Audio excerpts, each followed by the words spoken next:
Ramsuratkumar, Yogi Ramsuratkumar, Yogi Ramsuratkumar, Jaya Guru Raya. भगवान श्री योगी रामसूरतकुमार की जय। सर्वं योगी रामसूरतकुमारार्पणमस्तु।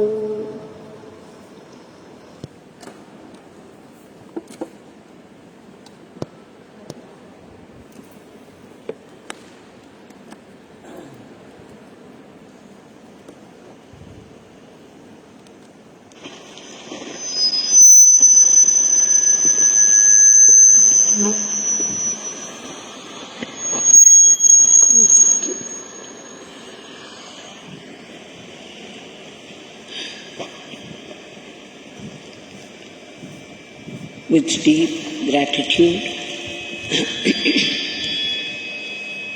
we have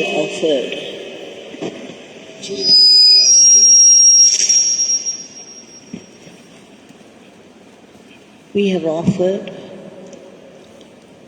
Bhagwan's Divya Nama Pushpas at the lotus feet of Bhagwan.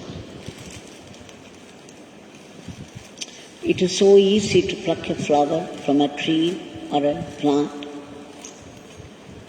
and offer it at the feet of Bhagwan. The tree goes into such labor to create a flower, and we, just like that, we go and pluck it and offer it at the feet of Bhagwan. Whereas when we sing the name, Bhagwan had said several times, when you chant the name of God, when you chant the name of Rama, Rama is instantly present. When you chant the name of Shiva, Shiva is instantly present. When you chant the name of Yogi Ramsuratkumar, my Father is instantly present. So every Nama Pushpa that we offer at the feet is the presence of God itself. It's not equal to just plucking a flower and offering it at the feet of Bhagwan. So we have to celebrate this gift of grace from Bhagwan. And before we offer our today's prayer, let's go through the experience of a devotee who has been coming for years. It surprises how Bhagwan's help comes from different quarters depending upon the different circumstances. How intelligently it operates to meet the need of the situation.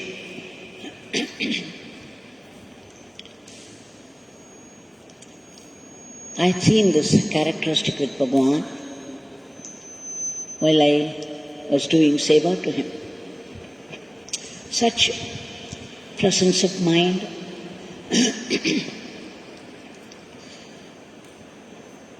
and total involvement. He would say, this beggar can do only one thing at a time, which meant when he did that one thing, he would put his entire being into it. There would be nothing left behind to concentrate on anything else. I had seen this with him. For any matter, any work, which he called Father's work, there was always instant concentration. And when he finished it, it was instant withdrawal. Instant and total withdrawal. Instant and total concentration. Instant and total withdrawal. This is the way we also have to do any work that falls into our hand. One thing at a time, meaning we should not operate with scattered mind. Now here is an experience where we see how intelligently the grace operates. Muthu Meenakshi of Bangalore.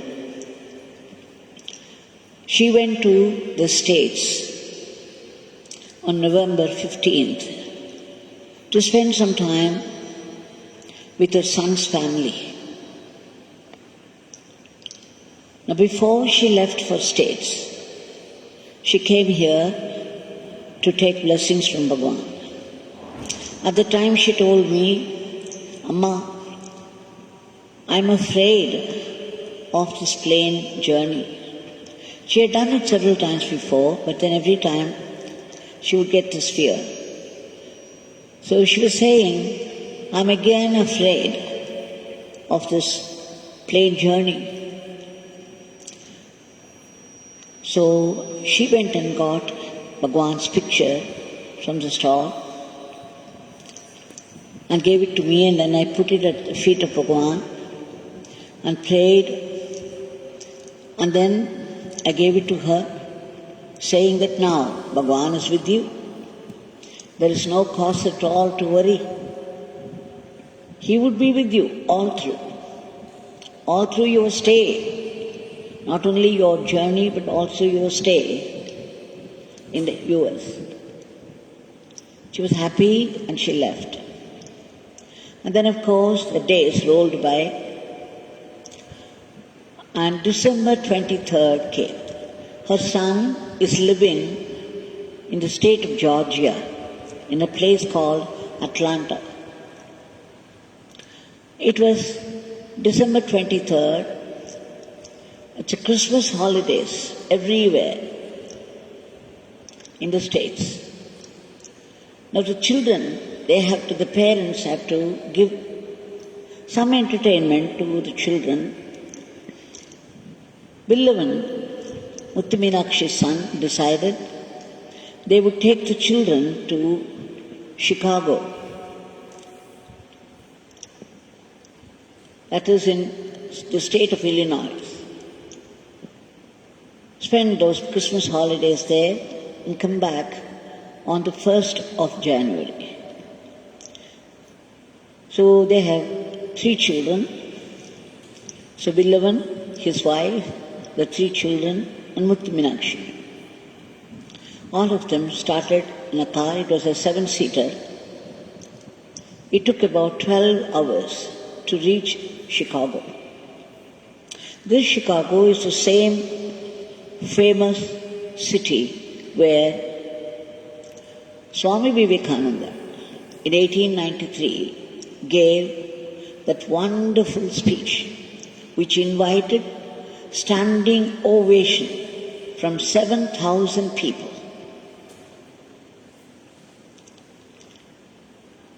So these people celebrated.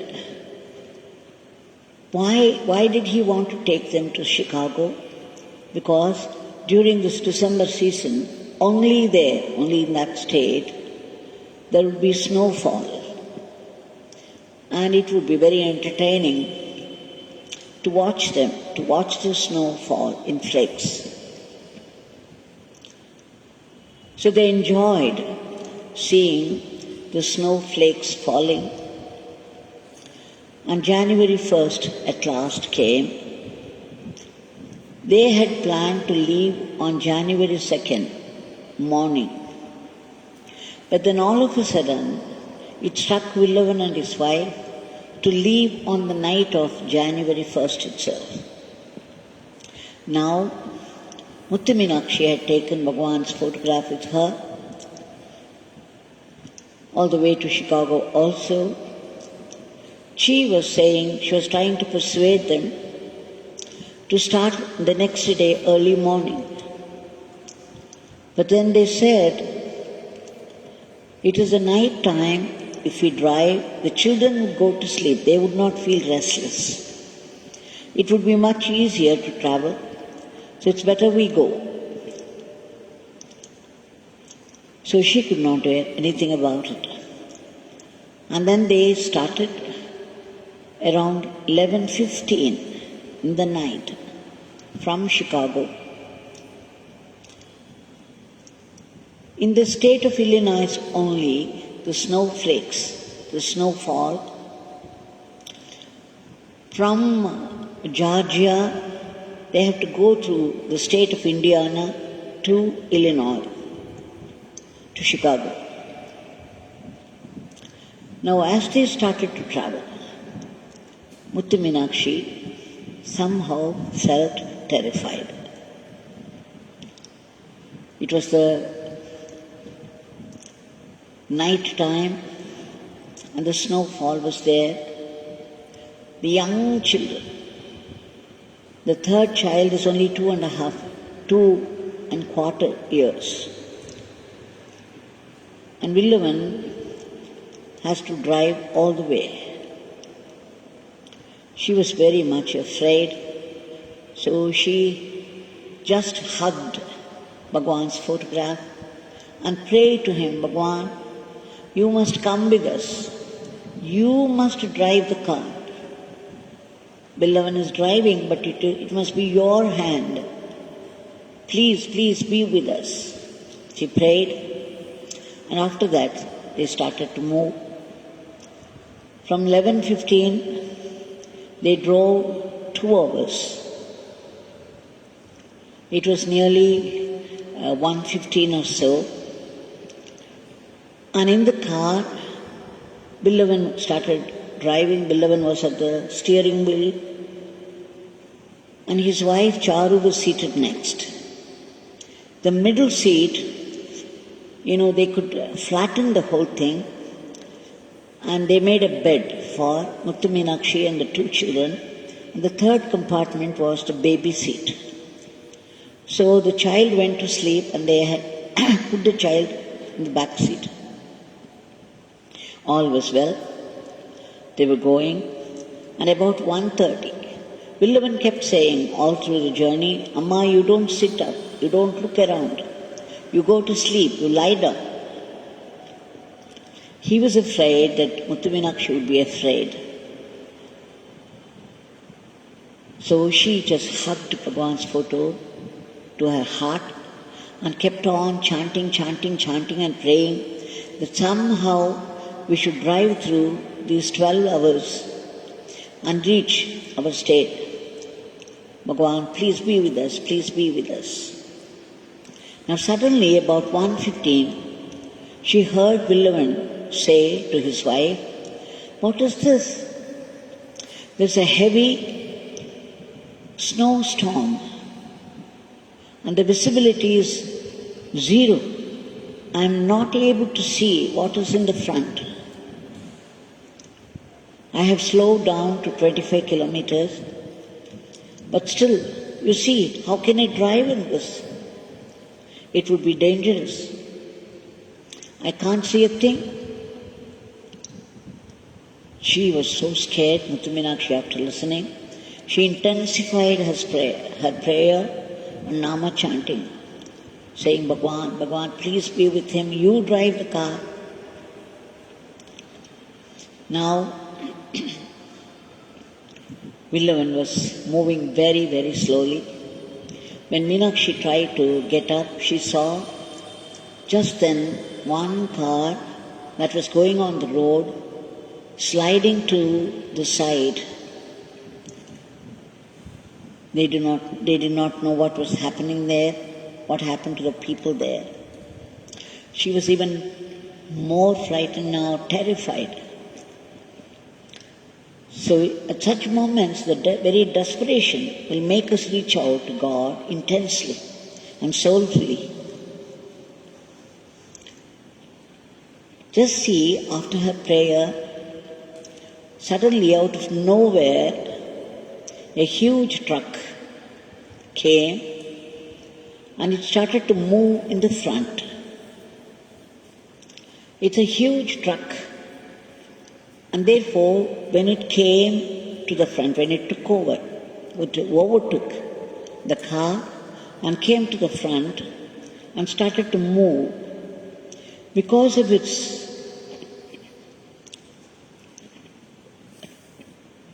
was big in size, considerable snow was cleared by the very body of this lorry. So as the lorry moved on, the snowstorm continued. It didn't stop, but the snow that was falling, that was cleared by the lorry in the front, so that Billavan could see very well what was in the front.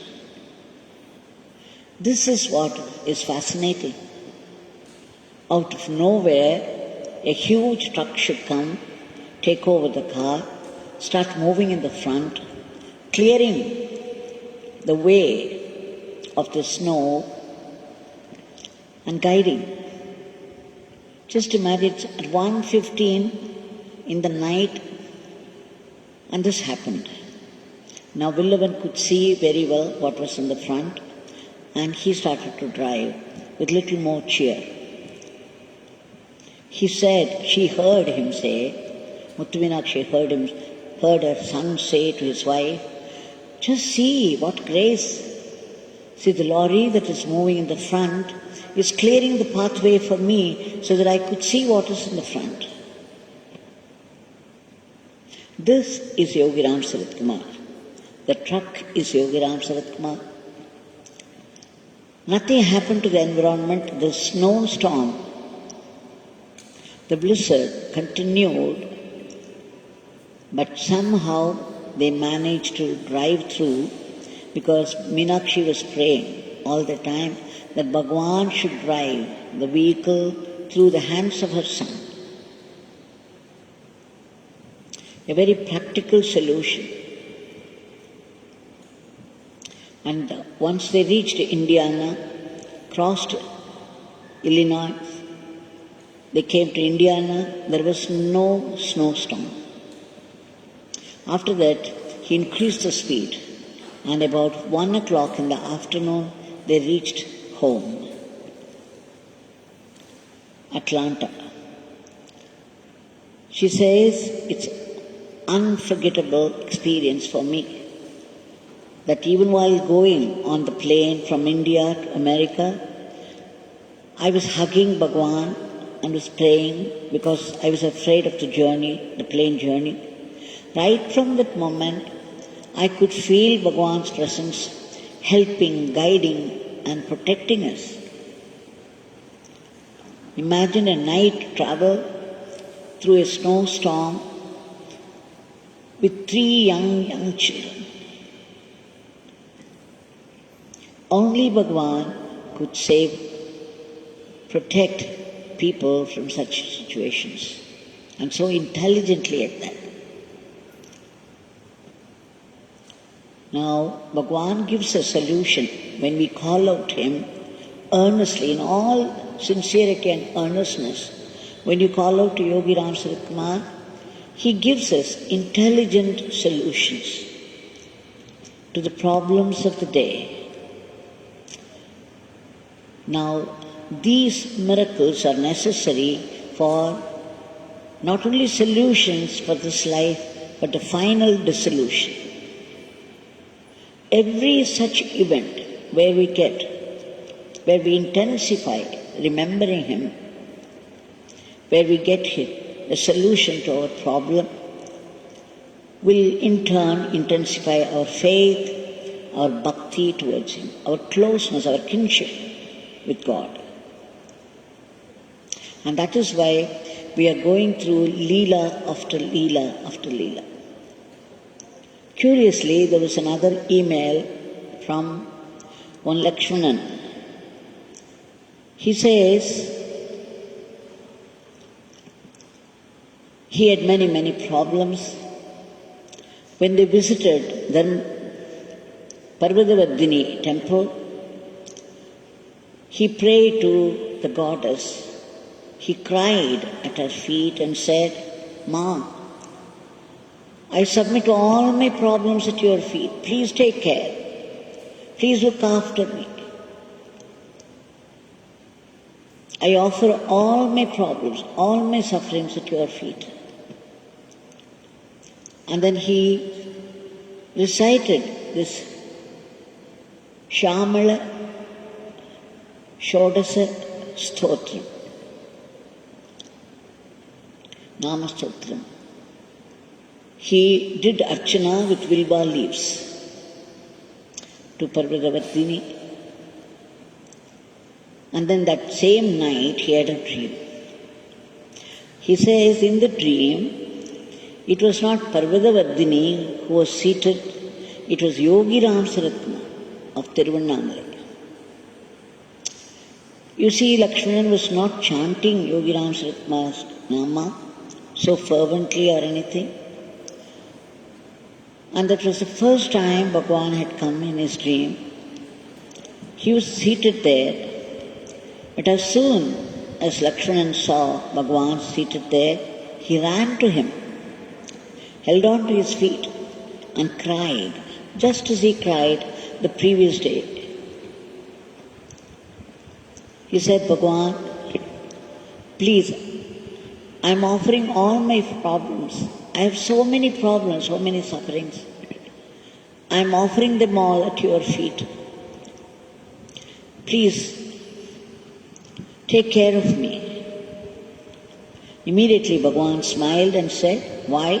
You have already offered them to me.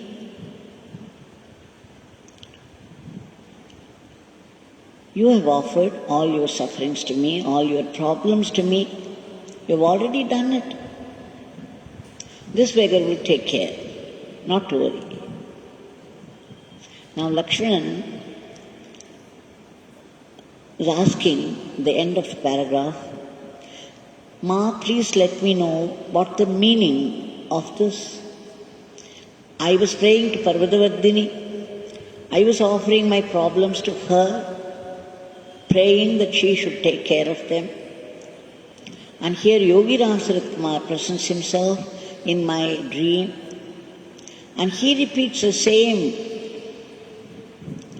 sentence that I spoke to Parvadavardhini. What could this mean? What could it mean? Except that Parvadavardhini and Yogi Ramsuratkumar both are one Chaitanya, the one God. Different manifestations, but it's one God, essentially, the one Chaitanya. So how could he not know? He not only knew that, he visited Lakshmanan in his dream and offered, because the statues in the temple, they don't speak to us. They may not offer, they may not give any indications.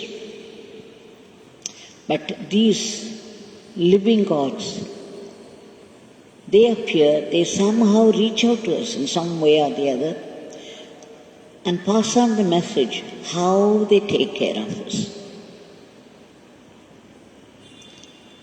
So it is Yogiji in every form, all the time, helping us, guiding us, protecting us, merely at the call of his name.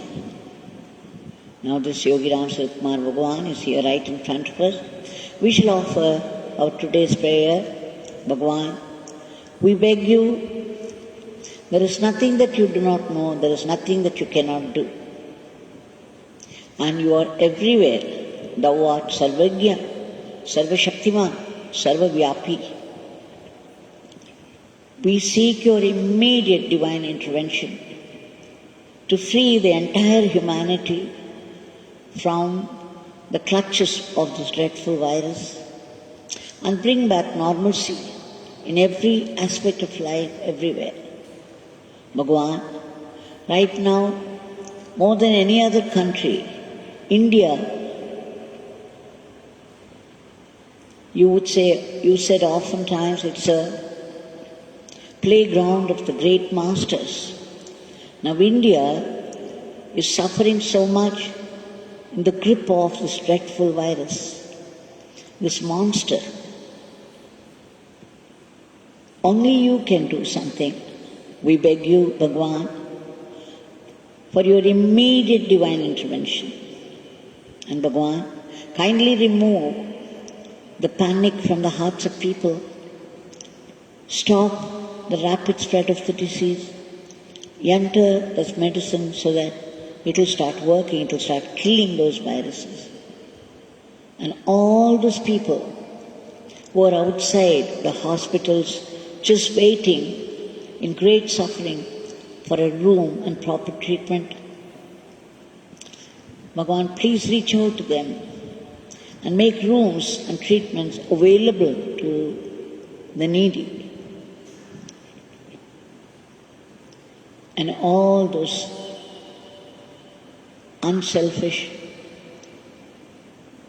tapasvins who are laboring day and night at the very risk of their life, fighting the disease, please give them protection. And we beg you to give a boost to our economy, and above all, we should remember to call out to you. You would come only when we call out. Before we start the Nama, things are very different. After we chant, after we call out to you, things become dramatically different. But then we must have the presence of mind to call out to you. Even that is your grace. We beg you again and again to bless us with constant remembrance of your name and the right attitude to life, that we be the fitting instruments in your hands, not in the hands of Maya.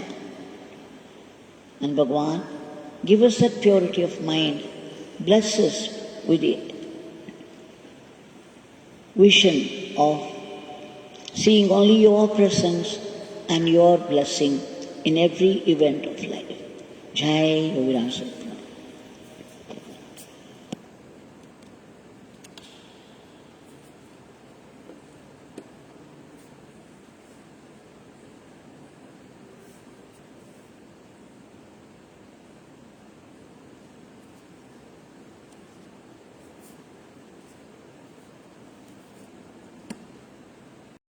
Yogi Ramsuratkumar